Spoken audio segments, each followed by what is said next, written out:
welcome to Convos with TK, where we chit chat with some of the most interesting people in the world who have some stories to tell. And today is no exception, man. So he is a track and field Hall of Fame inductee, Olympian, a public speaker, boxing strength and conditioning coach, and has coached the likes of Sean Porter, Bobby Jack, Sean Mosley Jr., and has assisted in getting them in about 8 boxing world titles and a lot more folks too. Please welcome Coach Larry Wade. Hey, thank you guys. I'm happy to be here. It's been a long time since we've had an opportunity to have an interview. With your schedule being as busy as it is, and my schedule being as busy as it is, we just haven't been able to do it. But now I'm blessed and grateful to be able to be in front of you, and I'm excited about this interview. Yeah, here we are. It's so crazy. So, like back, I always love to give like backstories. So, I know Coach Wade from Pasadena Community College. So, I interviewed you way back when, and it's Right, so crazy right. to like look at you now, and like it's not like all of a sudden, but it's just like, wait a minute, like what? So, in the last like 7 or 8 years, a lot has changed. So now you Yes, are a coach of UNLV still, right? yes. No, you know what, Ashley? Last year, 2021, I decided it was going to be my last year coaching Mm-hmm. college track and field. As a matter of fact, when I left Pasadena City College, which was 2013, um, I wanted to prove to the track and field community and to the state and to the city of Pasadena that if we put forth the effort, we can be a powerhouse in the sport of track and field.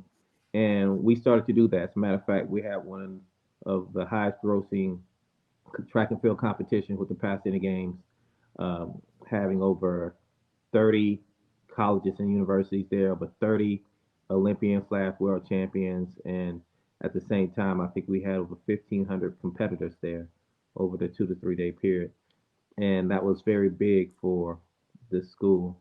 And so when we went to our competition for the state meet, both men and women were ranked in the top 25 in the nation, and which is something I wanted to be able to do. And that's what ended up me getting Coach of the Year there. And so when I Mm-hmm. walked away from it, I was actually kind of happy with what we did. So I was going to retire. I was going to retire from coaching track and field and just continue to pursue my professional training, which I had already been doing for a while. And then I moved to Las Vegas to be with my wife and my son. And ends up that she was coaching at UNLV as well. Oh, And okay. she wanted me to coach with her. And I told her, absolutely not. I was done. But women have a great way of convincing us to do things that we don't want to do. So I Look. she convinced me after 8 months. Well, sorry, 6 months. Mhm. She convinced me finally to help her. So I got on board and I started coaching at the college. And the first 3 years was just me volunteering, helping while I was coaching my professionals. By my fourth year was my first paid year, and for the next 5 years, the program was ranked top 3 in the conference every year, top 25 NCAA's, and 3 times, I believe it's 3 now, 3 times conference champions or something like that. No, 2 time conference champions in that 5 years. And also, my wife got Coach of the Year 3 of the 5 years of that period of time. After that Okay. was over, and I felt like I've done everything I told her I would do, and that was for us to win. I decided it was time for me to commit 100% to boxing because boxing had been doing really, really well for me. And I decided to commit myself 100% to boxing. Yeah, so let's get into that because that's when I started seeing like stuff on your social media. I was like, wait, so you're like I'm seeing you train different boxers. So how did you get into how did you get into that? Because it's not like I mean you're training like I mean no shade to folks starting up, but you're training like legitimate like they're in the game, they're in the matches, stuff like that. So how did you get into that? It's kind of funny, what people didn't know was when I was in Pasadena, I was a professional coach first. I'd already had 5 to 6 Olympians by that time. I'd already had a world record by that time with Dominic Arnold. I'd already had world champions in Carmelita Jeter and Candice Davis. And, I've already proven myself on the professional ranks, which transitioned me into NFL, training NFL players like Brandon Luna. And, me doing some stuff with Chad Ochocinco, just doing a number of different things. And that being said, what ended up happening is I came out to Vegas to see, like I said, my son and my wife. And at the track out there was a guy running around with his trainer around the track, and he looked like he was a football player, which made me want to get closer to him to see if I knew who he was. As I got Mm-hmm. closer, I still didn't know him, and I gave my card to his trainer, who just so happens to be his father. And so I told him, "Hey, my name is Larry Wade. I train professional athletes, and I'm a strength conditioning coach." And he says to me, "My name is Kenny Porter. That's my son, Sean Porter." And I'm like, "Oh, okay." And he was like, "I thought he was a running back. He looked like a running back. He was shaped like a running back. He even kind of ran like a running back." And Mm-hmm. so it just so happened he was a football player himself in high school, had multiple 1,000-yard seasons.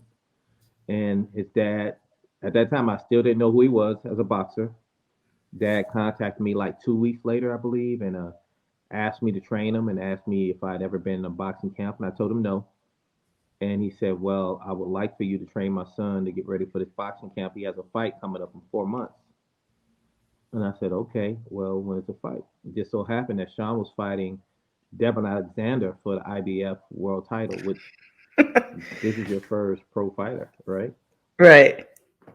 I worked with Sean those 4 months. Sean goes on to become the world champion. All they did was compliment on how great a shape he was and how good he looked. And so moving from there, I didn't take on another fighter. Now, understand this. This is something I want people to hear.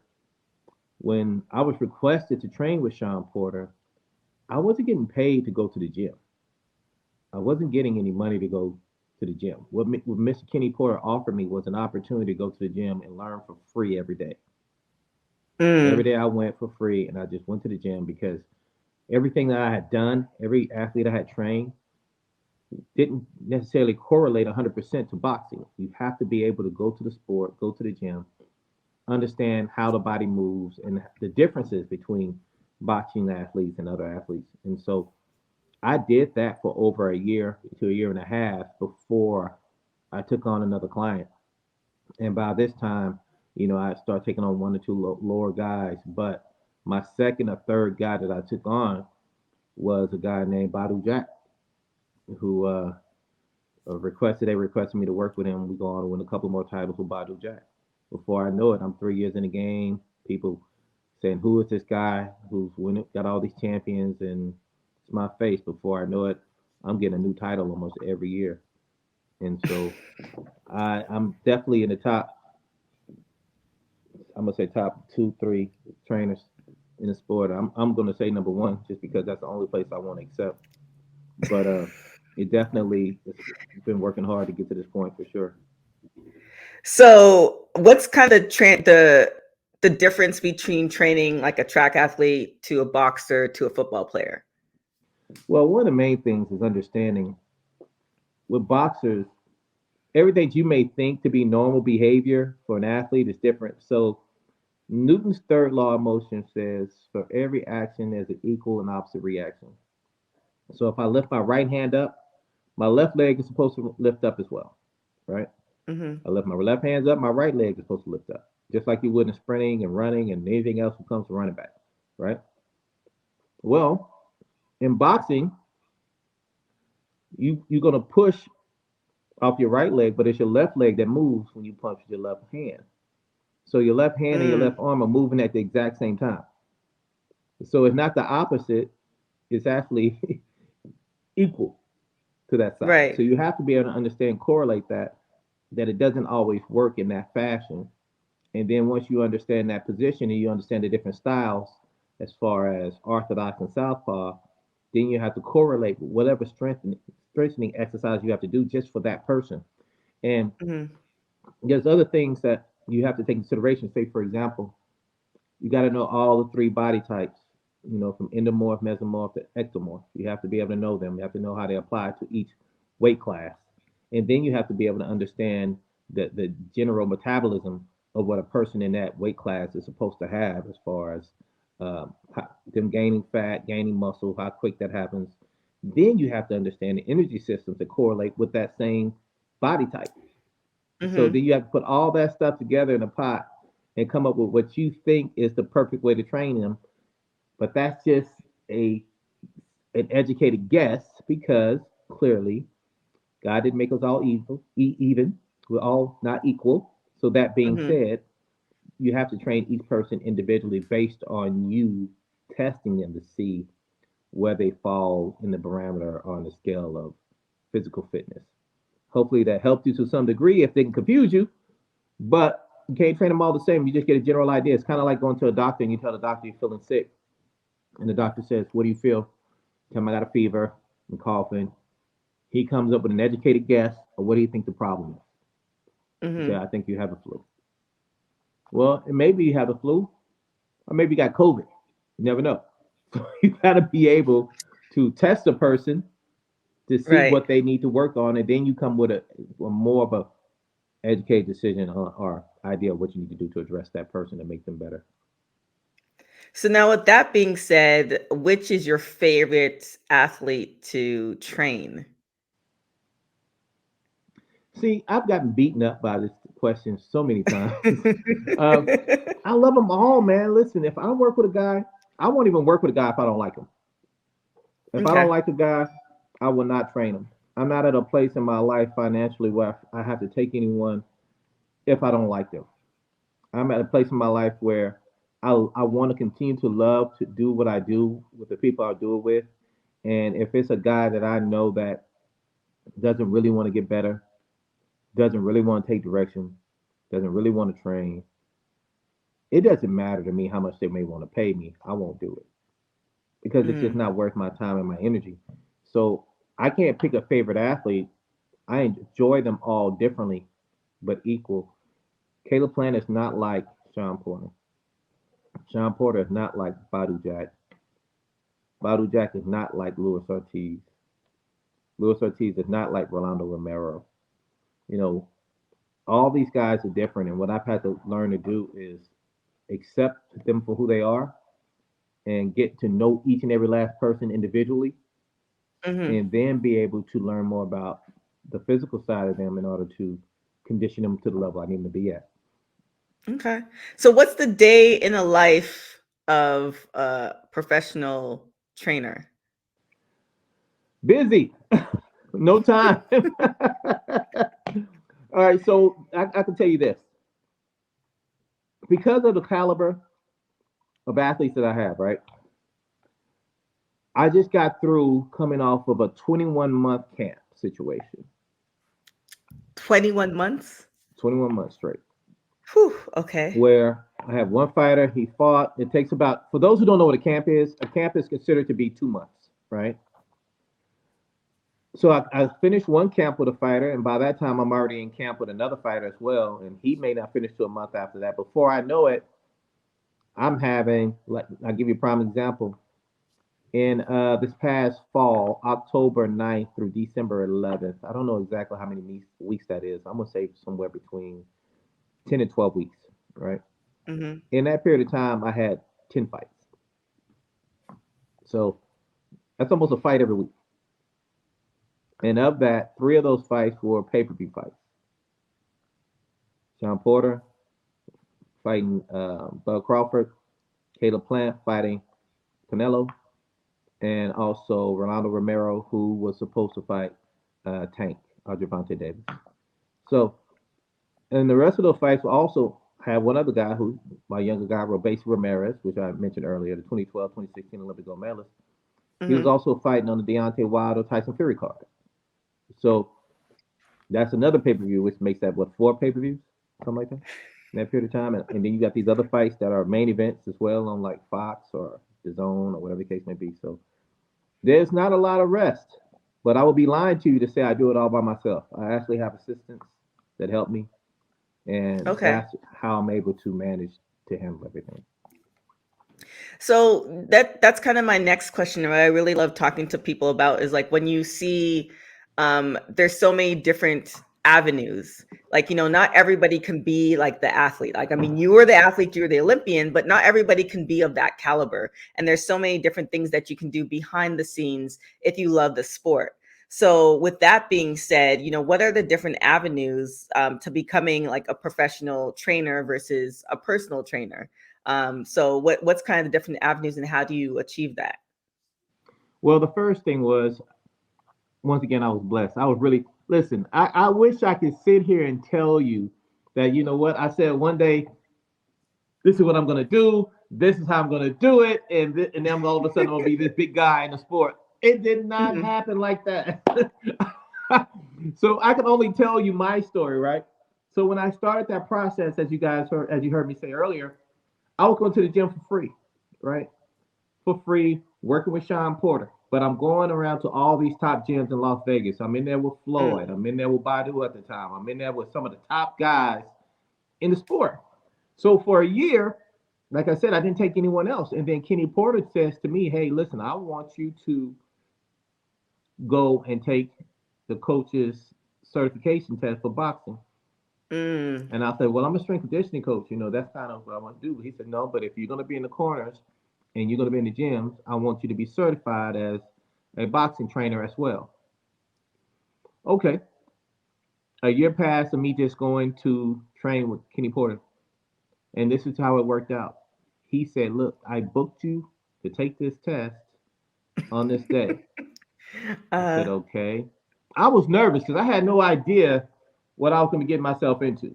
Right? right. I didn't come from that background, so I wasn't confident that I had everything I need to know in order to pass this test. Right? Hmm.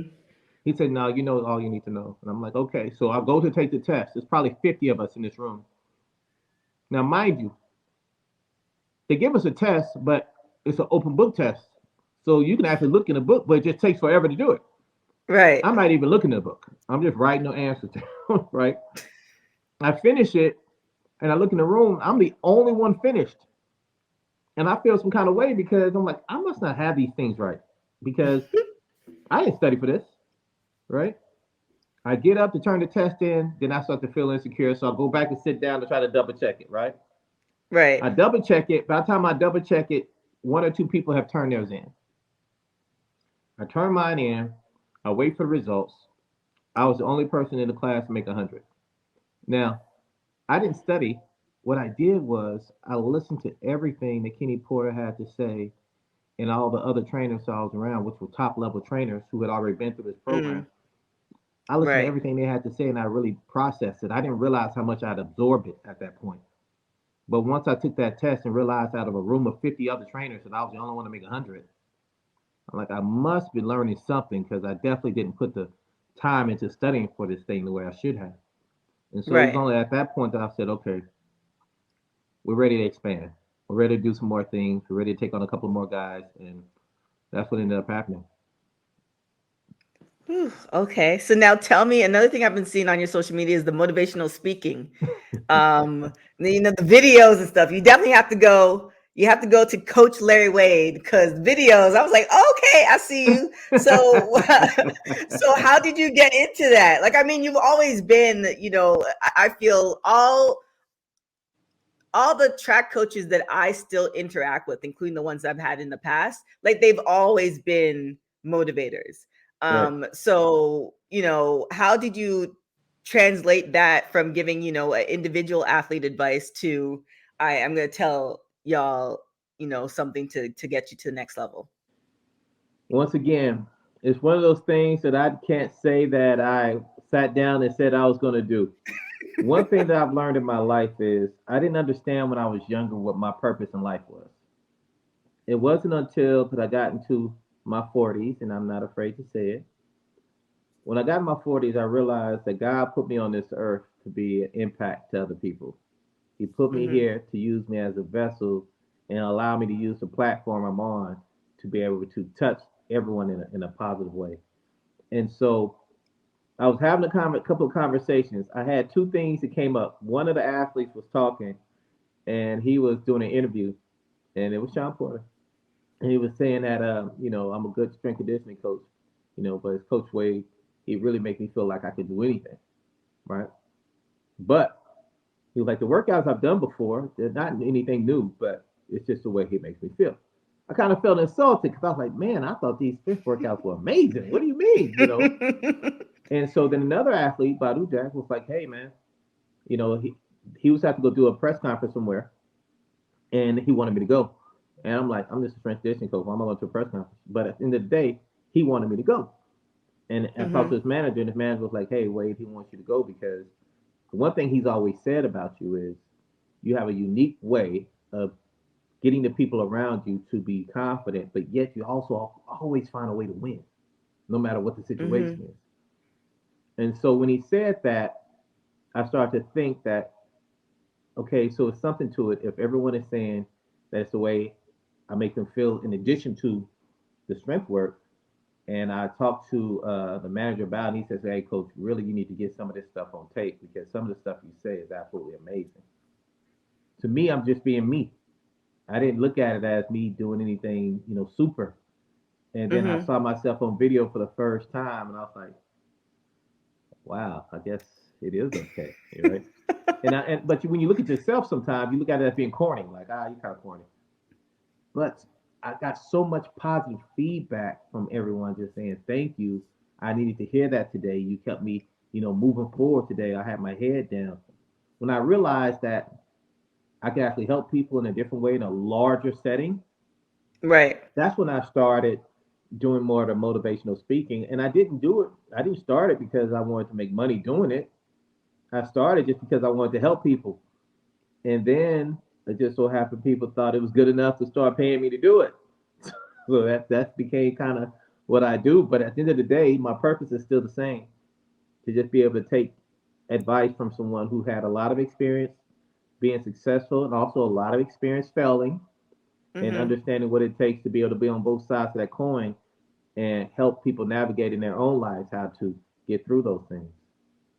Well, yeah, let's talk about that because like a lot of wins, a lot of successes, like you have a lot of people who are track athletes, but not a lot of people who are Olympians and not a lot of people who are Hall of Famers. So, to get to that level, what was your self-talk like? What's, how did you push yourself to get to that level? Well, self affirmation helps tremendously.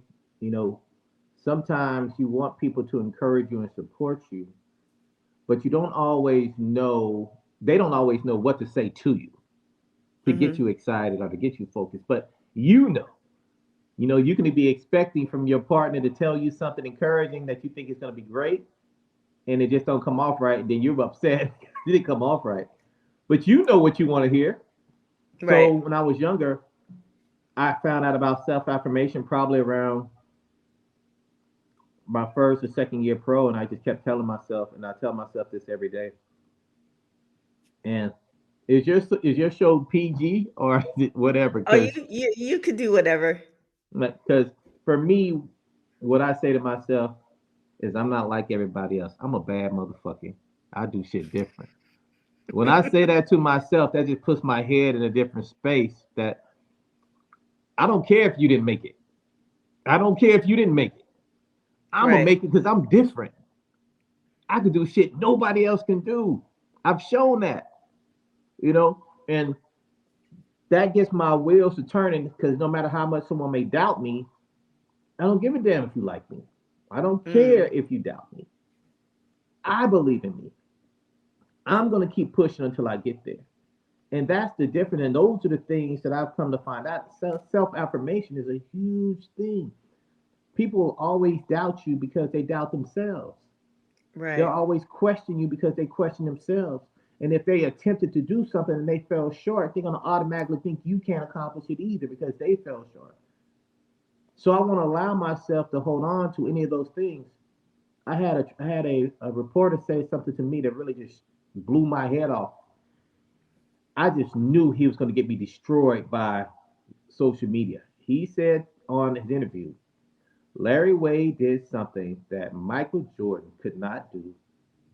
And if anybody knows sports, you never want to put yourself in the same category with the Mhm. best basketball player ever, Michael Jordan. You don't want to do that. I saw Mhm. like, oh my Nope. God, he's about to get me just crucified up here, right? And I was like, why would you say that, bro? Why would you say that I did something that Michael Jordan couldn't do? You're about to get me killed, right? Mm. He said, well, Coach Wade, you did. I said, what the hell did I do? Why do you feel that way? He says, well, not many people can go from being the best at one sport go to a totally different sport with no experience and be the best at that one too.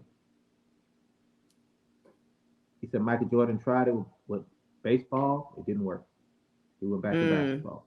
He said you were one of the best at track and field. You got Olympians, you coached world champions, you got world records, and then you came back, totally different sport you had nothing to do with, and you got 8 world champions and looked at the top guy in the sport. When he said it that way, I had to respect his opinion and Mm-hmm. how he viewed it. But the way I view it is I'm just doing what God gave me the ability to do. Whether it's basketball, whether it's football, whether it's track, whether it's boxing, whether it's hopscotch and jump rope, it doesn't matter. I'm gonna do my best to bring the absolute best out of the person that's in front of me. So that's how I look at it. So that's what I would say that anybody and everybody needs to do is have a certain level of self affirmation for themselves. And if you can keep that, and if you notice, even when I said it to myself, I started smiling because I it gives me mean, the you made energy. me ready to do some good work. I mean, Yeah, just it very gives me the energy to motivational. go I do what like I got to it. do. I'm not like everybody. It's something different. So, what's the game plan? I mean, you've done a lot. Yeah. So what's the game plan now from this point in 2022? You know, this past December, I received one of the most prestigious awards I've ever received. You know, when I won nationals in high school, I was like, man, this is the best. When I won nationals in college, I said, oh, this is the best. You know, when I became one of the best athletes in the world, like in track and field, I was like, oh, this is the best. And then I got inducted to the Hall of Fame, and I was like, oh, this is the best, right? And this past month, I received my Larry Wade Day in Las Vegas. The city of Las Ooh, Vegas okay. gave me December 15th being officially Larry Wade Day proclamation. When I received that, I was like, dang, I have my own day, you know, in a city I wasn't even born in. But I have my own day here based on my efforts and my work here. Uh, Mm-hmm. that question came up almost immediately after. Like, okay, you got this done now. You've done all these things. What's next? I don't know exactly how to answer that question because when I started this journey, it wasn't to achieve those goals. It was just to be Mm-hmm. successful and make everybody else successful around me. And I received that because of it. But I will say this: one of the things that I know for a fact that is true in regards to me, I'm not going to stick around in one place and wait for it. I'm Mm-hmm. going to continue to work hard and focus on it. As a matter of fact, we left the award ceremony from receiving that award, and we may have been driving 10 to 15 minutes. And I look, my kids are in the back, they're happy. My wife is to the right, she's happy. And I look at her and I turn the music down. And I said, "What's next?" She said, "You hadn't even got home yet." I said, "Yeah, because I'm already on to the next thing." Because in my mind, I don't have time to stick around and just, you know, boast in the glory and the sun of that award. I'm grateful and be forever grateful. But Mm-hmm. God's not through using me yet. So there's so much more I want to do. I just like I became this guy in boxing. I had no idea that that's what it was going to be. But I do. I will say this: I'm constantly moving. Just recently, one of my little girls that I was coaching, Keisha Love, made the 2022 Winter Olympic team this year in bobsled. She just started doing this a year ago, Mm. and I told her to do it, and now she's on the Olympic team. So I just know God has more for me. I don't know exactly what it is, but as long as I'm trying to be obedient to whatever He wants me to do. That's what I'm gonna do, and I'm gonna continue to help those around me. Dang. Okay. I like it. One last thing before we get out of here. With the motivation, and again, like you've done so much, what would you say to inspire somebody to, keep going, whether they're an athlete or they're just trying to figure it out? Because I think what adults forget to tell kids, because I experienced this too, is like, that you think as a child you're going to get to a certain level and that's it. Like, I got the house, I got the car, I got the family, like, that's it. But there's so much more to life. So, and then you don't really realize it until you get to that point where it's like, oh, I still have a whole decades to go. So, what would you tell, let's just say the athletes, what would you tell athletes, making that transition? What would you tell them to motivate them? I'm gonna have two things. The first thing I would say is because I get a lot of young adults who ask me, Coach Wade, you've done a lot of things in your life. How do you help someone like me get to where you're at? Because when they see me, they just see an old man. They're 18, 20 years old, like this old man, whatever. He's been here for three times my age. So he should have Mm-hmm. done something, right? My advice to them is always the same. Get really, really good at one thing. Mm. One thing. I don't care what that one thing is. It could be sweeping floors, it could be painting houses, it could be cutting yards, but really good at one thing. My one thing was sports and track and field. That one thing helped me transition into everything. Mm. So through track and field, I got my education paid for. I got college education from Texas A&M. Through that same sport, I became sponsored by Nike, which allowed me to make a living for my family and for my kids. After that, because I did it at such a high level, gave me an opportunity to train other professional track athletes at a high level as a coach, which is a totally different profession. Mm-hmm. You do that at a high level, to which did what? Allow or wanted other agents to call me about helping them with their NFL athletes and getting them ready for the combine, which is Mm-hmm. something totally different. Which transitioned me into the NBA. Other agents saying who worked with that athlete. Oh, Coach Wade is. So now they got me working with NBA players. To transition into a sport that I've never participated in as an athlete himself, but always admired, and now being considered to be the best there. Which transitioned me again into public speaking and now commentating boxing on Fox.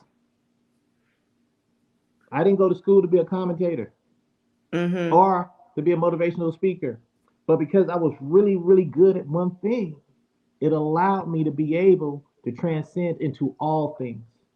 And if you be honest with yourself, if you see these football players, when they retire, a lot of them did it so well at such a high level, they become commentators or endorsed by other products. You see Mm-hmm. Shaquille O'Neal, he's touched every aspect of life from Everything. insurance to Mm-hmm. department stores to commentating. He's doing it all. Mm-hmm. But it's because he did something at such a high level, which allowed that. For people who are already young adults, already moving in their life, this is going to sound different. You got to hold on to this concept. Let go of everything you think is what you're supposed to do. If you get an opportunity to do anything, no matter what it is, maximize that opportunity. Even if it's just babysitting, you're going to babysit to the best of your ability. Why? Because that might transition you into something else that you have no idea that you was even ready for. You Mm. may find yourself have a babysitting business worth $1 million just based on your personality and who you are. Give up your idea of what you think is supposed to happen and accept what's being brought to you. Now, in the process of doing that, you have to understand this concept and this statement I'm about to give you. The way you do one thing is the way you will do everything. I say this to my athletes all the time. Kenny Porter and I used to talk about this all the time. The way you do one thing is the way you will do everything. So if you procrastinate with homework, you're going to procrastinate with paying your bills. You're going to procrastinate with doing the work you're supposed to do at home to take care of your family. You're going to procrastinate at work that actually pays you every day. And you're going to lose that opportunity. Don't think it just goes away because you shift your mindset. That's not how it happens. You're conditioning your body and mind to act and react a certain way every day with that behavior. So if you want to Mm. be amazing at what you do, start with the small things and be consistent with those small things, and those small things will grow into big things. I have to be the absolute best at what I do in everything I do. Why? Because if I accept anything less, best believe that behavior and that mentality will bleed into everything else you do. So that would be my number one bit of advice Woo. to each and every last one. Dang, I'm ready. I'm ready to go work out and conquer the world. Let's go. Um, Thank you so much. Thank you so much. I want to thank you. I'm I want to honored. say for people. I'm honored. Thank you so much. I remember when you first interviewed me at Pasadena, I was super excited because you gave me a platform to not only show my face, but to show the world what we were doing at the time and actually be able to market it. And those videos you did became my number one source of marketing for that whole event. The number one source. Like, Oh, this is what I showed everyone when I was trying to get them to come to the event. Look at this. This is what we're doing. This is what we got going on. And it was awesome. I you. didn't know that. Oh Yes, my yes, gosh. ma'am. I had the video of you interviewing me, you interviewing Carmelita, and some other people that were there, and I used that as my number one source of marketing. As a matter of fact, when the event was over, I emailed it out to all the coaches so they could see what we just accomplished. And I could have never done any of that without your support. So thank you for that. Thank you. Yeah, I mean, same here. It's just so many. It's so awesome to see, people move on and do amazing things. And like I said, like, first I'm seeing you in Vegas. Like, it's just, you just see people on the Instagram, right? So you see the Right. Vegas, it's like, wait, now boxing, like, it's just so awesome. And, you have inspired me in so many ways. So thank you so Thank much you. for taking the time to do the show. And I was going to say, for people who want to contact you to, train, it's like, if you guys will figure it out. Right. Because I have a feeling that you're very booked and busy. So, I'm y'all absolutely figure it out. busy. But just like anything else, you can't be too busy for things that really matter to you. Because when you start being too busy for those things, then you lose those things. Mm, And that's why it was so super important for me to make sure we had this interview, because you've been someone that supported me and has been supporting me way before I got to this point in my career. So these are the people who help build you through life, and you don't even realize they've been help building you. I cannot let this moment pass away unless I'm willing to let that relationship fade away, which I'm not. So anytime you want me, anytime you need me, I'll be here. thank you so much, Thank you. folks. That is Coach Larry Wade. Look out for some big things happening, even more. So go and find him on social media for sure. Thank you. TK Trinidad, let's talk about it, let's talk about it, hey. TK Trinidad, let's talk about it, let's talk